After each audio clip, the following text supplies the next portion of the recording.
Hello students, today we will discuss external source of recruitment. External source of recruitment क्या होता है? When vacancies are filled outside the business, जब vacancies को business के बाहर से फिल किया जाता है तो उसे एक्सटर्नल सोर्स ऑफ रिक्रूटमेंट कहते हैं।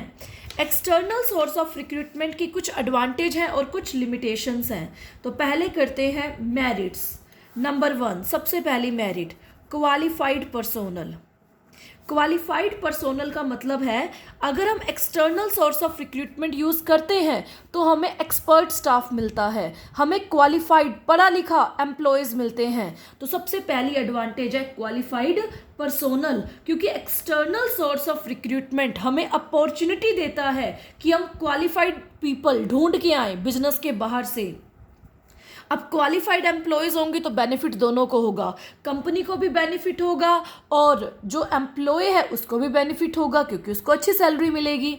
सेकंड एडवांटेज है वाइडर चॉइस। वाइडर चॉइस का मतलब होता है अगर हम एक्सटर्नल सोर्स यूज़ करेंगे, कैंडिडेट्स को बाहर से सेलेक्ट करेंगे तो हमारी चॉइस क्या हो जाएगी? वाइडर। इट मीन्स हमारी नैरो चॉइस नहीं रहेगी।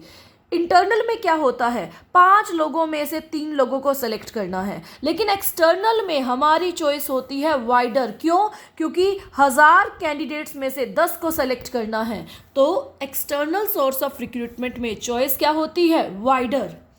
थर्ड है फ्रेश टैलेंट। देखिए, सबसे बड़ी कमी थी इंटरनल की कि वहाँ पे फ्रेश टैलेंट नहीं आता था, वहाँ पे यंग ब्लड नहीं आता था, यंग टैलेंट नहीं आता था। लेकिन एक्सटर्नल की मेरिट है कि फ्रेश टैलेंट आएगा, क्वालिफाइड टैलेंट आएगा, हम कह सकते हैं यंग टैलेंट आएगा। तो फ्रेश टैलेंट आता है किससे? एक्सटर्नल सोर्स ऑफ रिक्रूटमेंट से। ऐसे लोग आते हैं जो नए आइडियाज़ लेके आते हैं, मॉडर्न आइडियाज़ लेके आते हैं, जिससे ग्रोथ होती है बिजनेस की। फोर्थ एडवांटेज है कॉम्पिटिटिव स्पिरिट, कंपटीशन बढ़ता है। देखिए, जब नए कैंडिडेट्स आएंगे, नए एम्प्लॉयज़ आएंगे तो कंपटीशन की स्पिरिट बढ़ेगी। कैसे बढ़ेगी कंपटीशन की स्पिरिट? नए एम्प्लॉयज़ आएंगे तो एग्जिस्टिंग एम्प्लॉयज़ मोटिवेट होंगे, कंपटीशन करेंगे, देखेंगे कौन बेटर वर्क करता है। तो कंपटीशन बढ़ता है जब नए कैंडिडेट्स आते हैं, ठीक है, और कंपटीशन बढ़ेगा तो दोनों की ग्रोथ होगी, पुराने एम्प्लॉयज़ की भी और नए एम्प्लॉयज़ की भी। तो इसे बोलते हैं कॉम्पिटिटिव स्पिरिट। कंपटीशन बढ़ता है, नए एम्प्लॉयज़ के आने से जो पुराने एम्प्लॉयज़ होते हैं वो कंपटीशन करते हैं, उनमें कंपटीशन की स्पिरिट आती है और वर्क परफॉर्मेंस क्या होती है? बेटर होती है। फिफ्थ एडवांटेज है लेस चांसेस ऑफ फेवरेटिज्म। कि फेवरेटिज्म यानी पार्शियलिटी के चांसेस क्या होते हैं? कम होते हैं।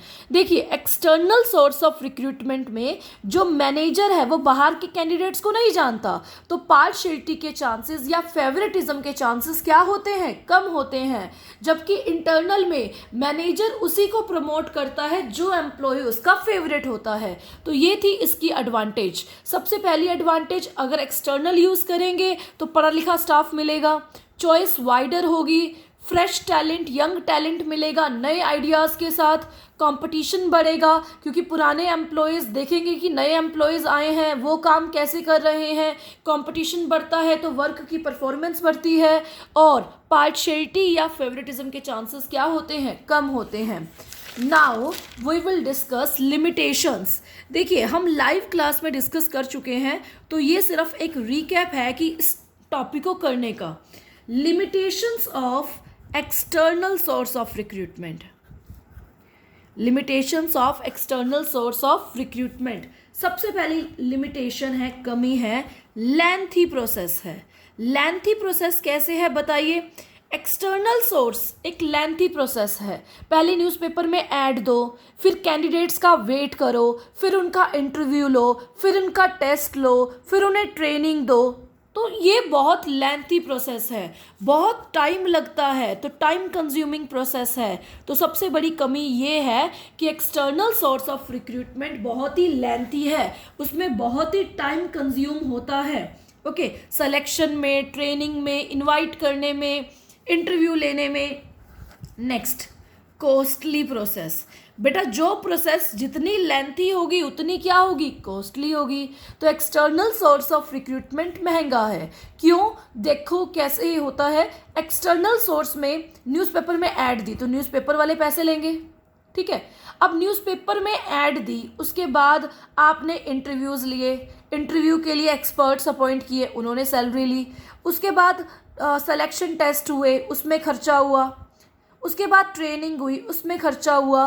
तो कहने का मतलब है एक्सटर्नल सोर्स ऑफ रिक्रूटमेंट बहुत ही महंगा है, बहुत ही कॉस्टली है। जबकि इंटरनल सोर्स ऑफ रिक्रूटमेंट में इंटरव्यू की, टेस्ट की कोई नीड नहीं होती, तो वो सस्ता मेथड है। जबकि एक्सटर्नल सोर्स ऑफ रिक्रूटमेंट महंगा भी है और लंबा मेथड भी है।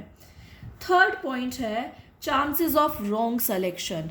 यहाँ पे रॉन्ग सिलेक्शन के चांसेस हो सकते हैं। कैसे, अब मैनेजर है, वो कैंडिडेट्स के बारे में नहीं जानता, सेलेक्ट कर लिए। अब समटाइम्स मैनेजर से भी गलती हो सकती है, वो कोई गलत कैंडिडेट सेलेक्ट कर लेते हैं।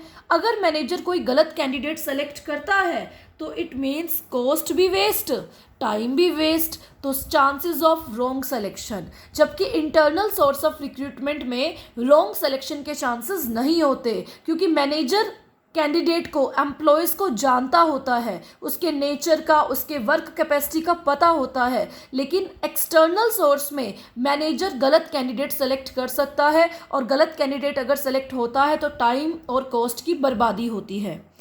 फोर्थ पॉइंट है हमारे पास डिससेटिस्फैक्शन ऑफ एग्जिस्टिंग स्टाफ, कि हमारा जो एग्जिस्टिंग स्टाफ है वो क्या होना स्टार्ट हो जाता है, डिससेटिस्फाइड। देखिए, अब आप किसी नए पर्सन को अपर पोस्ट पे लेके आ रहे हो, तो जो पुराने पर्सन्स हैं, एक्सपीरियंस्ड पर्सन्स हैं, जो 25-25 सालों से काम कर रहे हैं, वो क्या हो जाएंगे, डिससेटिस्फाइड हो जाएंगे। तो डिससेटिस्फैक्शन ऑफ एग्जिस्टिंग स्टाफ, जब नया स्टाफ आता है वो भी टॉप पोस्ट पे, अपर पोस्ट पे, तो नीचे का स्टाफ क्या हो जाता है, डिससेटिस्फाइड, कि हम इतने सालों से काम कर रहे हैं, हमारा प्रमोशन ना करके बाहर से पर्सन आया है जिसकी एज कम है, जिसको एक्सपीरियंस कम है।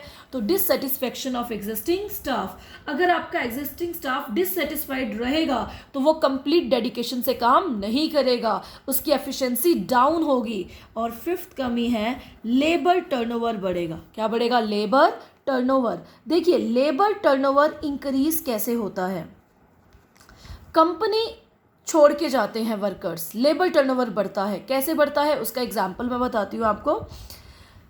अगर एग्जिस्टिंग एम्प्लॉय डिससेटिस्फाइड है, एक दिन काम कर लेगा, 2 दिन काम कर लेगा, 3 दिन काम कर लेगा, 4 दिन काम कर लेगा, डिससेटिस्फैक्शन के चक्कर में वो कंपनी को छोड़ के चला जाएगा, तो कंपनी में क्या बढ़ेगा, लेबर टर्नओवर बढ़ेगा। एग्जिस्टिंग स्टाफ छोड़ता जाएगा और नया स्टाफ आता जाएगा। तो ये कमियां हैं एक्सटर्नल में, कि बहुत ही लेंथी प्रोसेस है, बहुत ही कॉस्टली प्रोसेस है, कई बार गलत सिलेक्शन के चांसेस भी हैं, क्योंकि मैनेजर कैंडिडेट को नहीं जानता, मैनेजर के लिए कैंडिडेट न्यू है, एग्जिस्टिंग स्टाफ भी डिससेटिस्फाइड होता है, और लेबर टर्नओवर भी क्या होती है, बढ़ती है। Is this clear? तो ये लिमिटेशंस हैं किसके, एक्सटर्नल सोर्स ऑफ रिक्रूटमेंट के। Okay, thank you.